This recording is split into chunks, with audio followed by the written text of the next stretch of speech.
Hi, I'm Sarah Glassberg, I'm Brad Pilcher. and this is AJFF in Conversation, the podcast where we talk about all things Jewish film. In today's episode, we're out for revenge, or rather, we're out to explore the Jewish notion of vengeance and how it has been handled across Jewish cinema and television. When thinking about vengeance in Jewish stories, whether it's been treated with nuance or just used as a vehicle for violence or even further exploitation, there are worse places to start than with Quentin Tarantino's Inglourious Basterds from 2009. Filled with Tarantino's trademark, over-the-top, almost absurdist brutality, it completely rewrites the history of World War II into a Jewish revenge fantasy. The film's producer called it a Jewish wet dream, and horror director Eli Roth, who also portrays the bear Jew in the film, includes it in a subgenre he dubbed kosher porn. Admittedly, this is one of my favorite films of all time. It's my favorite Tarantino film. And I'm a fan of Tarantino's subversive postmodern approach to genre and storytelling. But yes, there is a lot to unpack. For starters, does it even count as a Jewish film, given Tarantino isn't, well, Jewish? And does a film need a Jewish director to be Jewish? Maybe, maybe not. Though another film we'll talk about is about as Jewish as they come. Made in Israel, Jewish directors, actors, the works. And Tarantino even pegged it as the best film of the year when it came out in 2013. Big Bad Wolves played at AJFF, and it disturbed plenty of audience members with its dark comedy and blend of horror and thriller genres. The film centers around a vengeful father and a vigilante cop who find themselves unexpectedly teaming up to torture the man they suspect is guilty of several child murders. It gets predictably brutal and uncomfortable, and of course it raises all the questions you'd expect about the morality of taking justice into our own hands. A more recent example of revenge played out on screen is Hunters, a show from Amazon starring Al Pacino as a Holocaust survivor who leads a team of killers, spies, and investigators as they track down and take out Nazis who've escaped to America. The show has garnered praise and criticism for its tonal shifts, showing the horrors of the Holocaust in flashback and the contemporary hunt in a stylized 70s exploitation film style. But in a way Tarantino never did, it does grapple with the impact of revenge on those who are enacting it. Each of these have different approaches to violence, to ethics and morality, to vengeance, and even different relationships to Jewish culture and identity, which makes them all very interesting to talk about. To help us talk about it, we have Dr. Eyal Peretz, professor of comparative literature at Indiana University Bloomington.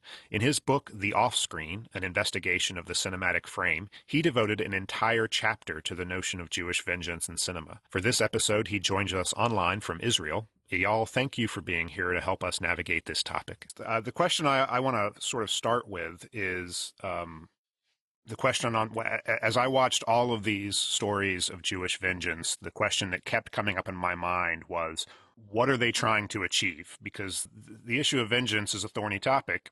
It's got morality, it's got brutality, and it's uncomfortable. So when you look at films like Inglourious Basterds, when you look at Hunters, they're all dealing with this very heady topic in very different ways. But what are they trying to get at? What is the message around vengeance? Yes, I think in general that each of the films and the TV shows that are, I guess, our topic today, each one I think has quite a different understanding of vengeance, of what it is, what its aims are, what occasions it. And to my mind, the profoundest is Tarantino's film, Inglourious Basterds, where I think he, or at least what interested me particularly in this film, is the way it tries to connect between the question of vengeance, or more particularly Jewish, and the question of what is a cinematic image. I think in general, Tarantino's project is that of understanding between cinema or cinematic image and vengeance and or revenge. And I think he found probably his profoundest topic. I think he's most successfully treated cinematically. I don't hear rustling, so that's good. In the question of Jewish vengeance no problem. In relation to a particular historic event, which is the whole of the Second World War. Yes. I We'll start mean, from I the guess we top. can Sorry, like Eyal. then slowly, So I'll just go welcome through you each again, and then we'll go right into that first question. of the movies and TV series Yeah. and examine how each of Eyal, them thank you so much understand for being with us today. vengeance. But I think in general, I would like to say, I think like vengeance is The question I something, I want to guess, start with, and I want to ask it that to you, Eyal, happens or is is a response, around let us say, the goal if of these I were to films. give the As most I general watched them, definition, what is a struck me was that response they're all, to a portraying wound something that is very that brutal, one very suffers complicated and morally, that cannot and they're doing it in receive very different a ways. But response the question, within whenever you're the watching order a of the filmmaker law. tackle Now, a I think difficult there are many, subject, is if what are this they would trying be to the most accomplish? What are they general trying to communicate? So definition, I'm I think there curious could what be you think varying the goal attitudes of depicting towards these kind of kinds of dealing with it. For example, there vigilante could be an justice or attitude where vengeance, if the you will, in vengeance film is is in something these that filmmakers' tries hands. to restore the law and you can only restore the law to some extent by illegal means or more than legal means, because otherwise the law can deal with it. But it can also be, which I think is the case of Tarantino, for example, that vengeance is like to remind us that there is a dimension beyond the law, whatever the law is. We can also discuss what that might be. But there is a dimension beyond the law, and that can a dimension that can never be, let us say, subsumed under the law. For example, the question of ethics at times, and definitely in Tarantino's interpretation, opened precisely as a reminder of this dimension beyond the law, which means that the law itself is not ethical, let us say, or the law is not what kind of like the question of ethics is not the question that the law deals with. The law deals with like restoration of order, or it deals with kind of barring kind of infringement of this order, but it is not about ethical or justice, let us say. So in Tarantino's case, I think what interests him, is, at least in this movie, but probably beyond, is what I call like a reminder of the dimension of justice, which is in general the dimension beyond the law. This is true, like from, I guess, the earliest also work of literature that seems to stage this clash between revenge and law, which is Aeschylus, the Oresteia, and it's true in many ways to kind of, I guess, like ambiguities that are found in the Bible between the divine or God understood as law and divine understood as a certain kind of interruptive or eruptive power of justice that comes almost out of nowhere without kind of relation Yeah, I to an think that's actually order. very interesting, because one of the things that stood out for me about Inglourious Bastards is Tarantino's reaction to criticism of it. I mean, it's a film that it's challenging because he's not a Jewish director, and he's rewriting the story of the Holocaust and of World War II into what has been dubbed a Jewish revenge fantasy. And I think that's very accurate to what it is. But when he's questioned about it, about why his film doesn't really feature any moral wrestling with the question. All of the characters are just fine with it. They're just gung ho. And part of that is because it's a Tarantino film, but part of it is because Tarantino made a conscious choice. And I remember very clearly an interview that he gave, and he was asked about this, and his response was, and to his credit, he did sit there. He was thoughtful. He didn't just immediately answer, but he thought about it for a second, and he said, they're Nazis. And it's a very simple answer, but it's actually a very complicated answer, because it speaks to this notion that somehow our conceptions of law and justice and due process and what's morally right in terms of dealing with bad people get thrown out the window because the Nazis had crossed some line and they had become something just truly evil and to be responded to in kind, or at least directly, with a very sort of direct line to the judgment side of the justice equation. And of course, Tarantino is a voluble guy and a very articulate guy, but he manages to be very succinct when he wants to be, and he was very succinct in that moment. He's like, look, they're Nazis, and what do you want? Do you really think a bunch of Jewish partisans in the forest, or a bunch of Jewish people, if they had the chance to kill some Nazis, would really wrestle with that? And my answer is, I certainly hope that I would if I was forced to kill anybody. But in his worldview, he's like, it's very frustrating to see people wrestling with the ethics of trying to kill bad people, and who's worse than the Nazis. Like, they're the most evil people you could possibly encounter. And it does speak to what you're talking about, Eyal, I think, around the question of a justice beyond the law, that there's just something inherent when you look at a Nazi, you go, it's a Nazi. There's no legal questions here. There's no ethical questions here. It's a Nazi. Kill him. Confront them. Okay. So, I mean, I think two things in relation. First of all, I think from what I was saying, in many ways, the dimension of justice or ethics exercise is always beyond the law. In this sense, it's not only the question of Nazis, but whenever the question of kind of justice as its most profound aspect is kind of raised, there is called something, it doesn't always have to be this type of violence, but something is called for which is beyond the law. That is, law can never restore justice. Law compensate, it can do, let's say, restore order, but not give justice. So that's one thing. So in this sense, I think it's not just about the kind of extreme case of the Nazis. Second, I think Tarantino is obviously a bit disingenuous in what he's saying because, and I think this is kind of like the point of the film, that the justice is restored by him or tried to kind of be brought by him through the image or through film rather than through kind of violent action. So even though the content of the film is a violent action, I mean, the moment of justice is, I think, the film itself. And one would want to distinguish it. And the question I think that Tarantino raises is, why is film, or why are images in general potentially those through which justice can be in some sense given? So in a sense, I think it's not about, it is about the Nazis, but it's not about the partisans versus the Nazis, but it's about Tarantino's creating images through which this type of historical moment actually is heard as justice. I don't know if Tarantino himself would have taken a gun and shot the Nazis. Yeah. So that all brings up the question I was going to ask a couple minutes ago, and everything you just said still speaks to what I'm grappling with, which is who is meant to, or I don't want to say allowed to, but what difference does it make that, again, Tarantino, we might have already kind of mentioned this, but Tarantino is not a Jewish filmmaker, right? And so the thing I was also going to mention a couple minutes ago is bringing up just his other film, Django Unchained, which feels like kind of this counterpart to Inglourious Basterds, where he is rewriting another history of victimization, and he's rewriting it so that the victimized becomes the avenger, right? Like the victimized then takes his victimizers and makes them into victims. So, slavery and the Holocaust and World War II, they're different, but at the same time, it always felt like a kind of project, right? I'm a huge Tarantino fan as well, and I always think that,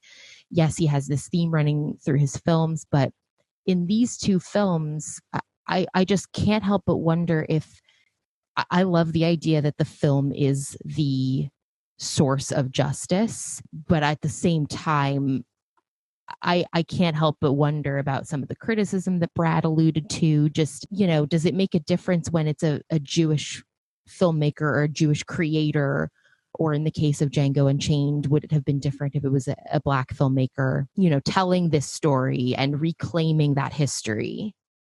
I think two things. First of all, I've only seen Django once, and I must say I quite disliked it at the time. And I'm sure I need to give it a few more tries, but I thought that kind of everything that he did right in Inglourious Basterds, he seemed to me to have done, or at least that was my first impression, to have done wrong in Django, precisely because I think there the dimension of the image, to my mind, was missing.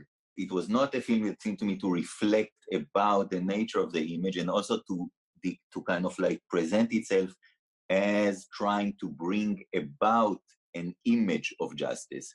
It seemed precisely to concentrate on action and almost a heroic or a creation of a hero of revenge, which I think almost takes possibly like the wrong understanding of justice, precisely as some kind of a heroic restoration, other than, as I say, kind of like in Inglourious Basterds, I think justice finally is a kind of a reminder or a testimonial to a dimension of justice, that an image or specific kind brings. I mean, in this sense, I think Tarantino, what is important for me, at least in Inglourious Basterds, is that he is kind of emphasizing, or is showing us that he's experimenting with competing conceptions of images, the ones that belong to the Nazis and their kind of cinema or fascistic cinema that they create, and the ones that belong to filmmakers or to artists like him, which the main one, I guess, is Shoshana there. She creates, and her kind of like revenge is like to some extent a new type of movie that she creates. And Aldo also kind of his kind of tattooing element, I think, is also kind of, but we can talk about it later, the inscription of images. But to answer a question about is Judaism or is not being also a black filmmaker, I think the point is that he is an artist kind of, and he's trying to show that the artist connects to questions of justice because they are questions precisely cannot be located almost within the order of what we usually take identity to be, which in some sense we can also associate with a certain law or a certain organization, a way of organization, of logic of organization of one's existence. So one's identity to some extent would be of belonging to a specific order of things in a certain way.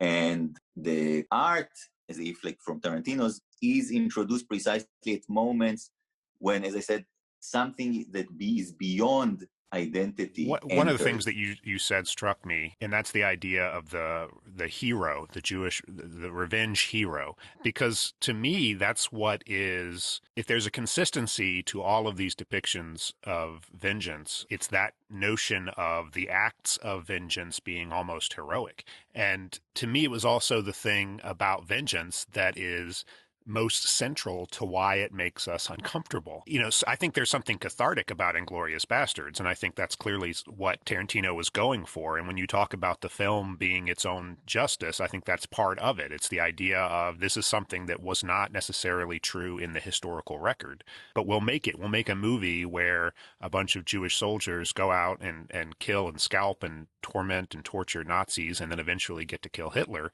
And it feels good. You just feel, that's why it was a Jewish revenge fantasy. That's why it was taken the way it was by Eli Roth and by others. But when you look at something like Big Bad Wolves, which another film that Tarantino loved, also deals with vengeance, but in a very different context, you know, a very much more mundane, if you will, context. It's, you know, it's a story about a guy who's kidnapping and raping and torturing and killing children. It's a terrible, terrible thing. And you have a vengeful father and a vigilante cop. And it's set up in a way where you're not entirely sure if they're going after the right guy or not. And the reason you're uncomfortable is because there's this question mark hanging. And the reason that Inglourious Basterds is cathartic is because there's no question mark hanging. You know, it's Nazis. Over here, though, you have this question of are they going after the right guy? But then as the film plays out, you're sort of, you know, let's say that they are going after the right guy. Does that make it okay? Are they really being heroes here? Are they really serving any sense of justice? I think they are. I think Lior Ashkenazi's vigilante cop thinks that he's serving justice because the system is failing. And so he feels like the actions that he's taking, whether it's beating this guy, trying to get the information from this guy, is in the cause of justice and in the cause of right. And, you know, the most honest line in that film is the vengeful father saying, you know, I've made a mess of my life and I have no life left. My daughter is gone. What do I have? If I'm going to go to hell, I'm going to take this guy with me. He has a very clear-eyed view. He's not doing anything in the service of any justice. It's just pure hatred and revenge. And the thing about vengeance is it's not the same thing as vigilante justice. It gets conflated. And for me, it's almost weird because I love Inglourious Basterds. It's my favorite Tarantino movie. You can debate whether it's his best, but it's definitely my favorite. And so I shouldn't like it because it's not grappling with that fundamental tension. It's just like a pig in crap. It's just reveling in the revenge fantasy. But vengeance is complicated for that reason. It's not heroic.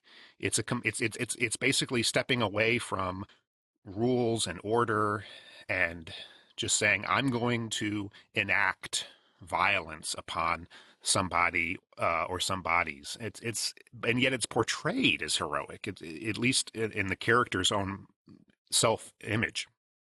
Yeah, I have a few things. I mean, there are many questions you raise.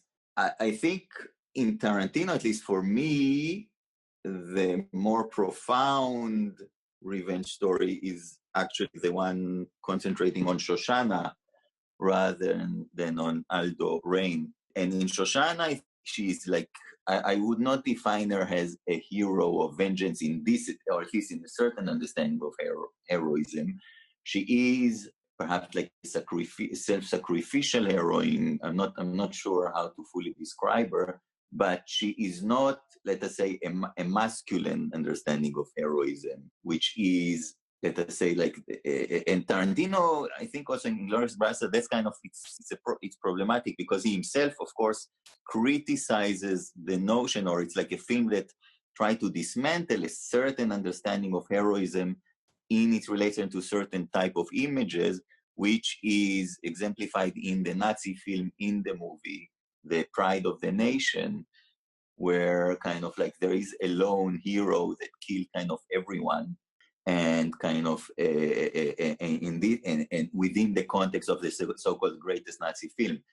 So Tarantino is obviously aware of the problem of the category of hero, and I think raises the question within the context, and then actually has another kind of hero that in many ways is not totally dissimilar from the Nazi hero. So I agree with you, there's a problem there. I do think that he's playing it kind of both ways, at least in Inglourious Basterds. I think less so in Django Unchained, which for me, as I said, it actually creates a non-problematic almost hero. But I think in Inglourious Basterds, he kind of plays it both ways, is if trying to show how far you can go in getting close to the fantasy of the hero, but nevertheless also having an extra dimension, which is perhaps the tension you emphasize between the vigilante and justice. So, but I think Shoshana is a very different logic. And indeed, also in her, that's why I think I would not even call it a revenge fantasy, as you call it, as you claim. I think, because I think the dimension of art is always a dimension beyond fantasy, which means that the dimension of fantasy is as if that since one cannot do something in real life, one replays it in kind of like an alternate dimension that is like a poor excuse for it. While the dimension of art, I think, which is very strong, at least in the Shoshana story, it's not a revenge fantasy, but as I said, it's as if vengeance can only come through the dimension of art in some way. Because, not because like there's in kind of like we could not do it in real life, but because real life is not exactly the realm, or actual kind of is not the realm through which justice can somehow be seen. So I think there's like, a few distinctions one can make. And in relation to the Big Bad Wolves, I think you're totally right. First of all, I don't really read it as a film about vengeance. I think it is a film about masculine cruelty. And I think there is sometimes it suggests perhaps that one can, especially in the character of Lior Ashkenazi you mentioned, one can use the logic of vengeance as logic of something beyond the law in order to practice, or in order to kind of like give vent to one's actual cruelty. Now, what's the distinction between cruelty? But I think all the characters in Big Bad Wolves are finally proven to be cruel rather than having anything to do with the dimension of justice. I mean, I find it's both what the film, I think, is trying to say, and very coherently. I find it also a bit flat, possibly at times. But it seems to me, in this sense, he's not really interested in having the film be a moment of justice, but of having the film be a moment of, through which masculine cruelty is criticized, and also through which we are made to occupy the position of cruelty and become complicit with it. I think the issue of masculine cruelty, I think the issue of, for me, I guess I'm curious what you think about this, Sarah, because you're not a guy, so you don't have the masculine cruelty part of it. But, vengeance seems to get mixed up with a lot of stuff. It gets mixed up with the ideas of justice and you could argue that vengeance has nothing to do with justice. It gets mixed up with fantasy, because in some respects it is the fulfill. Someone has wronged you or harmed you, and you want to visit upon them some pain. And certainly, yes, it does get bound up with masculinity and with ideas around cruelty and machismo and being empowered to take action against your oppressor or your enemy or the one who has victimized you. And it's hard to untangle those things. But when you look at whether it's Inglourious Basterds, or whether it's something like Big Bad Wolves, that's a more serious take, or even Hunters on Amazon, which is a more recent example, but that has clear Tarantino-esque influence. How do you untangle that? How do you respond to that? I mean, Sarah, in particular, I'm kind of curious how you respond to this notion, because again, it's not about serving justice per se, but there is this interplay, this intermix of this masculine notion of power. Well, yeah, I think that's why the character of Shoshana is also so fascinating to me in Inglourious Basterds. And as far as masculinity goes, I think all of Tarantino's films struggle with that. I think Big Bad Wolves is aware of it. I always viewed that film as critiquing that enactment of justice, and kind of arguing again that they're really not achieving that. They're really not even necessarily going for that. I think the father in that film just wants to see this person experience the pain, the physical pain, the torture that he presumes this person has, wrought on his child, and how his family has been destroyed. He's going to physically destroy this person. But the question in my mind becomes, is that really, in Tarantino's film, it's never, as you said, it's never really grappled with whether they're actually achieving anything, right? Because Shoshana is willing to sacrifice herself, and she's the person who has the most personal stake in this. She has the most personal reason for wanting revenge, versus something else I think you can do with these two films in particular, Inglourious and Big Bad Wolves, from the viewership side of things too, is, there's this personal connection, this personal goal that you have where you're trying to seek revenge for a personal vendetta, a personal reason. And then there's the sort of historical. And so I think the reason Big Bad Wolves actually goes in the other direction and kind of questions revenge and kind of questions vigilante justice and all of these things, and gives you kind of that murky view on it, and kind of gives the viewer, I would say, a little bit more of an uneasy experience than Inglourious Basterds, is because, as you pointed to earlier as well, Nazis, it's so easy to connect to that, whether you have a personal experience to it or not. You have that historical connection to it where you say, yes, like, revenge on this group of people makes total sense. You connect with a character like Shoshana, it makes total sense. Big Bad Wolves, it's so tied to the personal, and even if you're a parent watching it and you might have that personal connection and say, what would I do? You're at least sort of being asked to question that, right? You're being asked to question, what would I do if I found the person suspected of brutally murdering my child? And then, yeah, as far as the masculinity thing, I might be not the best person to ask, because I tend to, I've been told, have kind of a masculine taste in movies, whatever that means. There's yeah, a gender I guess component, though, Sarah, I think. There is. No, there Especially totally is. when you look at the way Shoshana is depicted at the end, when she is, in her cinematic form, towering over dying Nazis, and then you compare her to the other lead woman in the film, who does not have that kind of triumphant end in the film. It is interesting. Tarantino has a fraught history with actresses, and Absolutely. But one of my favorite moments with Shoshana, and possibly in that whole entire film, is when she's putting on her makeup and it's set to that awesome David Bowie song. And it just feels like she's putting on war paint. And she even at one point, kind of spreads the rouge on her cheeks as if it's war paint. And that actually is one of the most empowering representations of femininity in a Tarantino film. She has some amount of control, autonomy, and she's taking a feminine ritual and it's connecting to what she's about to do. And what she's about to do is, as we've been saying, often thought of as masculine. So using the makeup as war paint, just as an aside, is just one of my favorite moments in that film.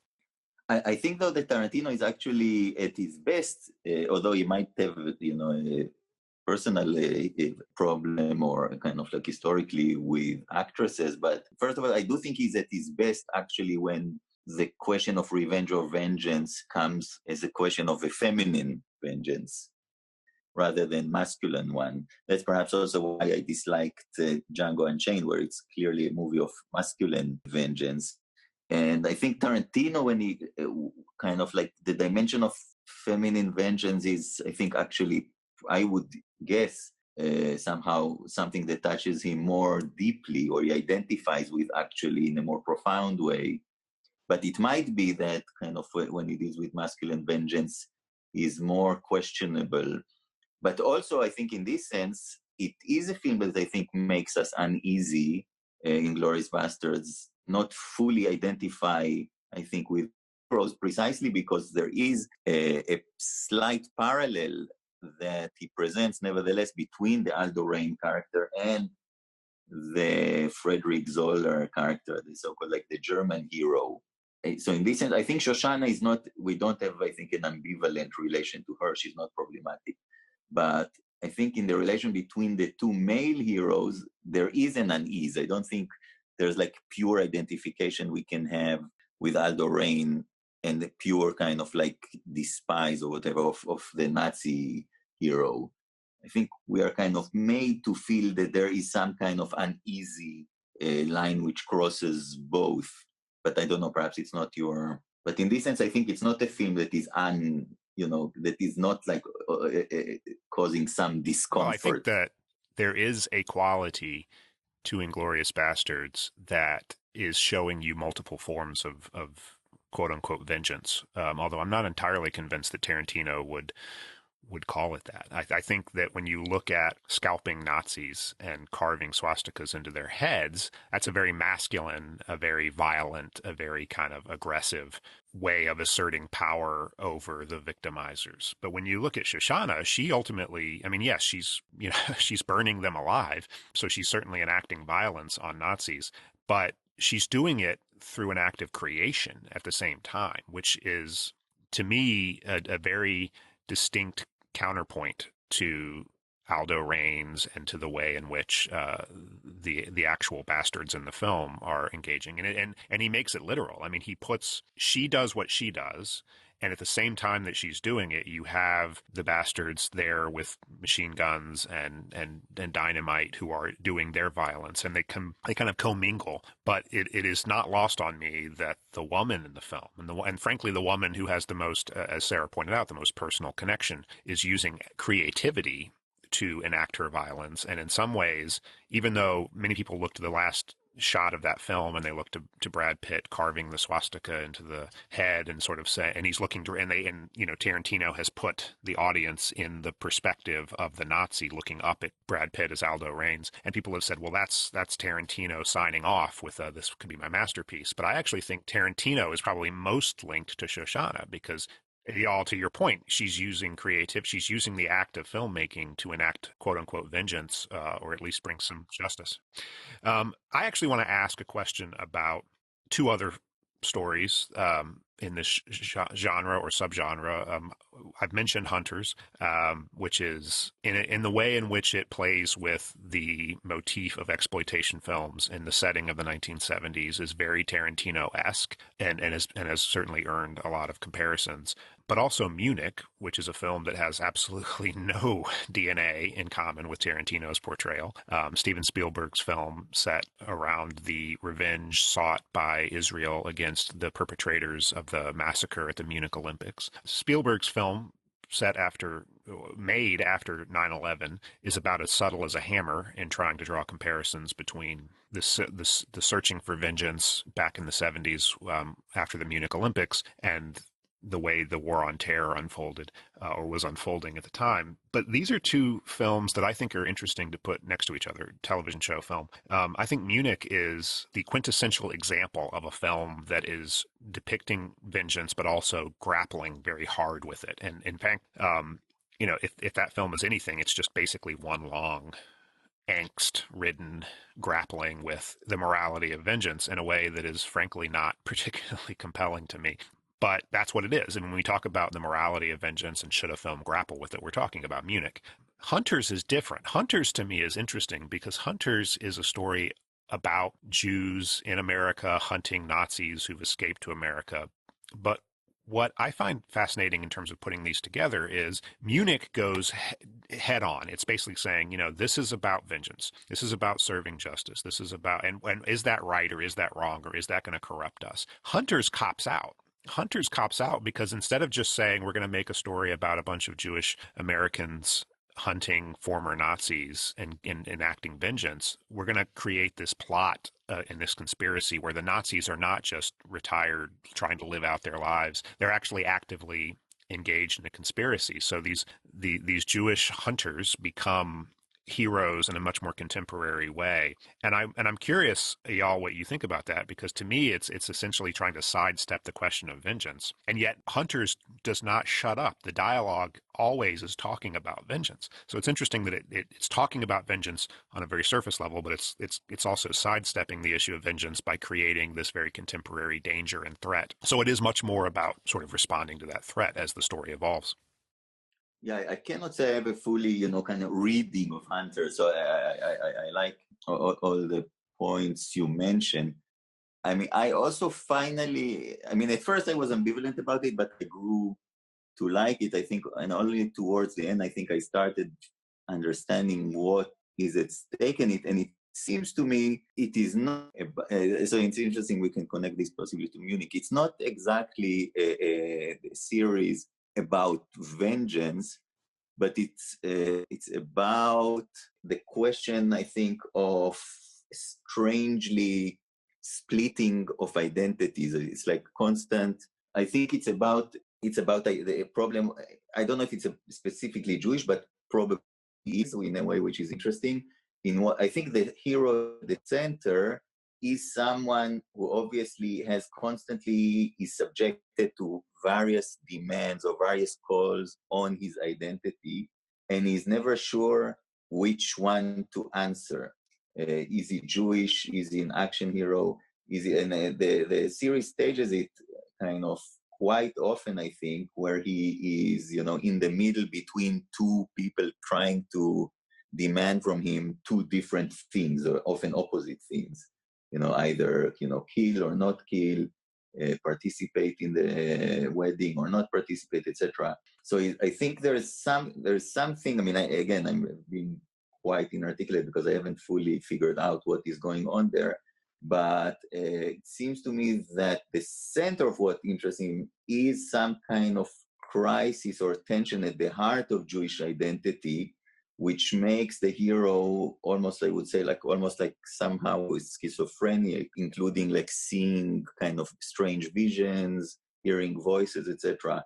And there's something, I think, about the Jewish identity, and this would be perhaps a place to connect, I think, to Munich, Jewish identity is something that precisely does not manage to be one, and that always seems to kind of be caught in tension between several demands.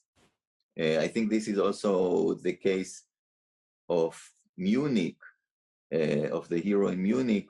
And again, in this sense, I agree. I see your point that, of course, on the surface, it is about the question of revenge.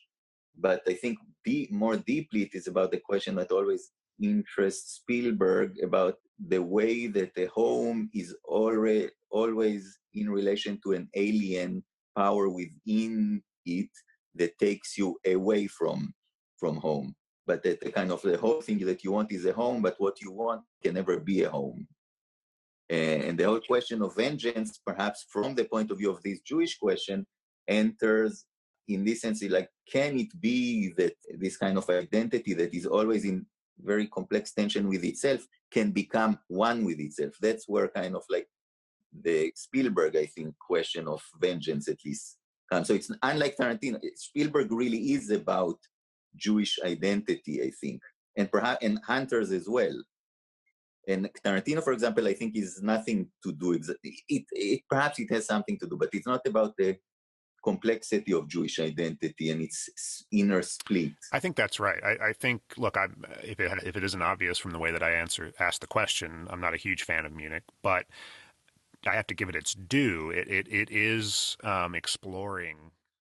I am a fan, actually. I think it is a quite a moving and profound film, but not so much about vengeance. I wish that I wish that I responded to it in that way, because I hate to not like a Spielberg movie. But it's not, to me, it's not a very subtle film, and it kind of belabors its points in a way. But it is grappling with those points. I think the reason I put those two together is I think that even though their execution is wildly different, their style and their tone are wildly different, they are both exploring this idea of, can Jewish communities, can Jewish people, can the Jewish identity escape the past? And in what ways is the experience, the wrestling match that goes on, corrupting to the Jewish identity? And, the lead in Hunters is very explicitly set up as somebody who was kept away from this violence and kept away from this experience as much as possible. He is steeped in the Holocaust stories because he's surrounded by Holocaust survivors. He grew up with the stories, but he was also shielded a lot from that. And certainly he initially shielded from the ongoing hunt. And he's kept away from it very explicitly because there's this sense that we'll wrestle with the darkness so that the next generation, the future of the Jewish identity, the future of the Jewish community, can be in the light and cannot be tainted by this. And then ultimately he's sucked into it. And in Munich, similar situation, there's this righteousness to the cause. These terrorists had gone and done a terrible thing and deserved some form of justice, and they're sent out to enact this justice upon these terrorists. And so on some level, it's a very simple, straightforward moral calculus. But Eric Bana can't help but be torn up about it in a way that speaks exactly what you're talking about. Is this corrupting to us? Can we ever escape this? Is this something that just becomes a cycle and perpetuates, and we are defined by our oppressors? We're defined by the violence that they enact upon us and the violence that we enact in turn, until it becomes, just a violent mess that nobody can escape from. And so in that way, I think it's good, because to me, I will stress that as much as I love Inglourious Basterds, I am unsettled by any depiction of vengeance, particularly its most brutal, violent forms, that doesn't at least nod towards the morality question, towards the pitfalls of when you embark upon meting out violence and you take on the mantle of justice in a way that is questionable at best. It does change you. And to depict that in the way that Tarantino does is deeply problematic. And I think it's true that a Jewish director probably wouldn't have been able to make that film. But maybe that's a good thing. I don't know. For me, Hunters, for all its stylistic kinship with Tarantino, is a very different depiction. For all the criticisms that it has engendered, it is at least grappling with the notion that we should aspire to some kind of escape from this cycle, this dance with our oppressors. Yeah, I wonder, because again, I think you're obviously right that the question of vengeance and the cycle of vengeance is that perhaps you want to get out of, is at the center of both Hunters and Munich. But somehow, unlike Tarantino, I actually don't think that either of them is really about vengeance, even if it's the ostensible kind of topic. As I said, I think Munich is about, in this sense, it's not only about like how do we get a cycle of vengeance at a certain historical moment, but it's about some kind of Jewish impossibility to have a home. And this is kind of already true biblically, in the sense that the Jewish home is always in tension with an idea of exile. I mean, there's never been, in this sense, fully a Jewish home. irrespective, I think, of the question of vengeance. And I think this is finally the central problem onto which vengeance is assembled, I think, in Munich. In this sense, the center, I think, is not vengeance, just like somehow finds almost like a habitation in a problem that is, prior to it, which is like even at the beginning. I mean, this guy is never at ease at home, and he's German, etc. He's never at Israeli, and he has a wife, but he wants to leave and feels compelled to leave. So he has something alien in him. That's why I said it's like the permanent Spielberg problematic. There is something alien in him that never lets him occupy a home, although home is the utmost desire. And in this sense, I think vengeance simply kind of like is almost can serve as a convenient way, perhaps, to resolve this tension, in that you say leave home in order to take revenge. The same way that perhaps in Big Bad Wolf, as I said, the revenge is almost like serves as an excuse to exercise cruelty that is as if more basic than it. So in this sense, I think exactly like vengeance in Munich is not the topic. It's like perhaps you can say that the question perhaps of vengeance in its problematic nature opens because there's a prior condition of not being one with oneself.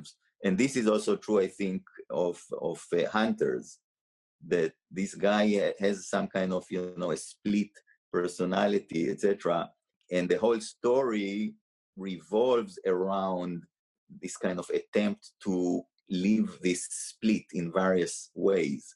So again, I think it's more, both of them are finally more about the question of the problem of Jewish identity, and like one of the ways in which this Jewish identity, if tries to find an outlet to its question, is through vengeance. Something that I think we've danced around and that this whole conversation has led us to, that I think we should address, just all in all, I feel like we really need to look at what the potential pitfalls or missteps or, again, problematic potential outcomes could be from these cinematic portrayals. I think we've come full circle in now going back to maybe what the image itself is, what the media product is, and that relationship between viewer and